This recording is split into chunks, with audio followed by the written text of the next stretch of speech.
Next, we're going to discuss the biological influences on gender. And one of the biological influences on gender are hormones. And it's important to know that both males and females have estrogen hormones and androgen hormones. However, females have more estrogen hormones compared to males, and males have more androgen hormones compared to females. And a very important androgen is testosterone. And so testosterone is found in male genitals, and it helps with influencing the muscles that biological men have, the facial hair, just your body makeup. And estrogen, it helps to regulate the menstrual cycle. So yes, both males and females have these hormones, but there is just a difference in the levels of hormones depending on if you are a female or a male. There's also an evolutionary psychological view that it's a part of the biological influence.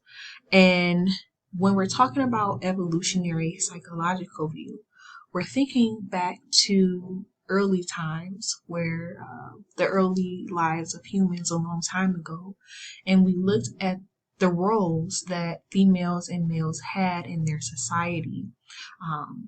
The job of the males was to provide for their families. And because their job was to provide for their families, they adapted to having dispositions that favored competition and violence, because those were the dispositions that allowed them to be able to gather and provide for their family. In comparison to females, a long time ago, their main goal was to take care of the children and also choose a mate that would provide for them. And so the dispositions of females, if they were devoted to parenting, to taking care of the children, and choosing mates that provided resources and protection. And so the psychologists that believe in this evolutionary psychological view believe that over time, these early roles just continue to, the males and females continue to have these same roles throughout history. And so that led to dispositions varying based on if you were a female or a male. A criticism of the evolutionary psychological view is that it does not pay attention to the cultural variations, individual variations concerning gender differences. So different cultures and different individuals vary based on their gender. And so that's something that's not really talked about in this view, which is why that is a criticism of this view.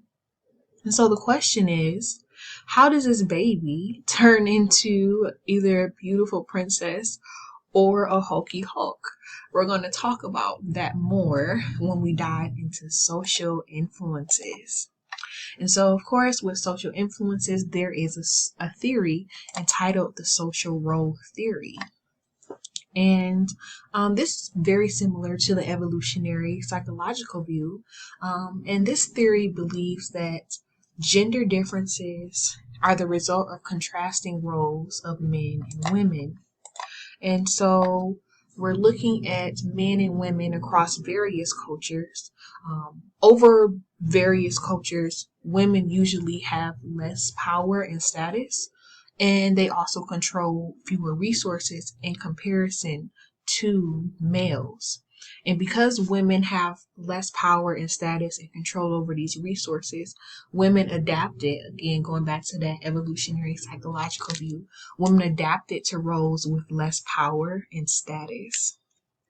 And then because we had this social hierarchy, this division of labor, that caused gender differences. And so women compared to men had less power and were less assertive because they didn't need these characteristics when they were in these roles of less power and status.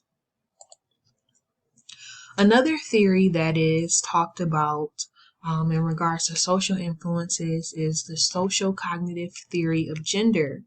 And this is very interesting because it's saying that children, their gender develops based on observations and imitations. So what they see around them and who they imitate is how their development of gender occurs. Additionally, not only do parents do this, but teachers, other children, peers, etc., they give rewards or punishment for gender appropriate or gender inappropriate behavior, whatever they deem is appropriate. So, for example, back in the day, a lot of fathers may have told their sons that this is not appropriate for the son to wear a tutu. And so that would be a punishment. And the child would learn that because I am a male, that I am not supposed to wear tutus. The father may yell, may scream, let him know that he's not supposed to do that. Like I said, back in the day, that was very possible. But on the other hand, if they see a young girl that is dressed and in a more feminine way, they may applaud this girl and say, "Wow, you look really beautiful. I love your dress. I love your bag. I love the way that you carry yourself." And so they reward this young girl, and in return, she is influenced to dress like this in the future. So that reward and punishment is very important, and we'll dive a little bit deeper into that later in the lecture slides. So of course, with social influences, we have two types of influences. We have the parental influences and the peer influences. So usually peer influences, children are influenced by parents by how the parents act and how they lead by example. So the mothers have various strategies for daughters versus sons.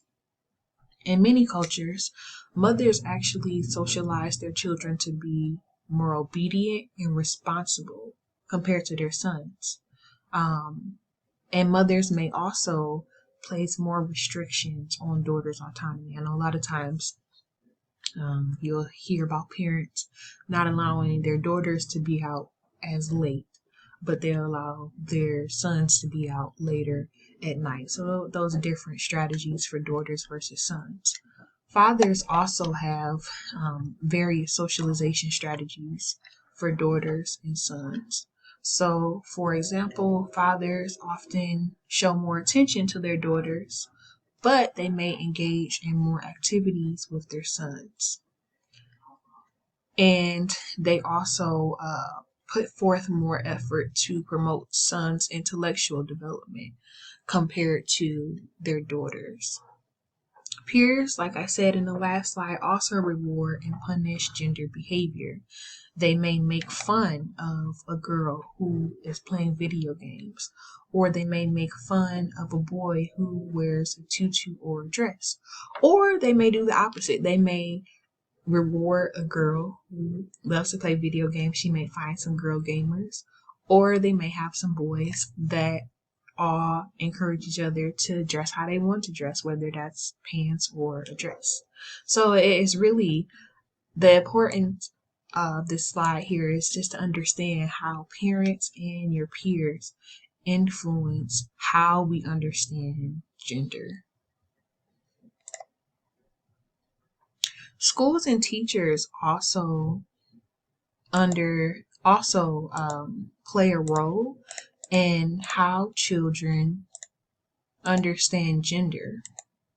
And that not only are there biases against boys, but there are also biases against girls.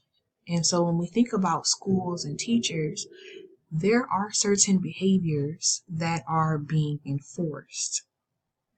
So for example, boys' behaviors are more likely to be labeled as problematic. However, girls are more likely to be more compliant, and we expect girls to be more compliant. We also don't pay as much attention to girls compared to boys, because we believe that boys are more problematic. And so you may think, okay, well, how are we able to solve these biases against boys and girls? And a lot of people believe that same-sex education, where you go to an all-female or an all-male school, may help to do away with these biases. But that really just depends. So thinking about same-sex education, we have all boys school or all girls school. Overall, there is not a benefit of single-sex education over mixed-sex education. However, when we talk about African American boys, same-sex education, going to an all-male school, actually really benefits African American boys. So it depends on the circumstances. Like I said, overall, there's not really a benefit of single-sex education over mixed-sex education. But African American boys, they really benefit from same-sex education. Okay, I'm going to catch you all on the next series of slides, and we're going to take a dive into cognitive influences on gender. See you soon.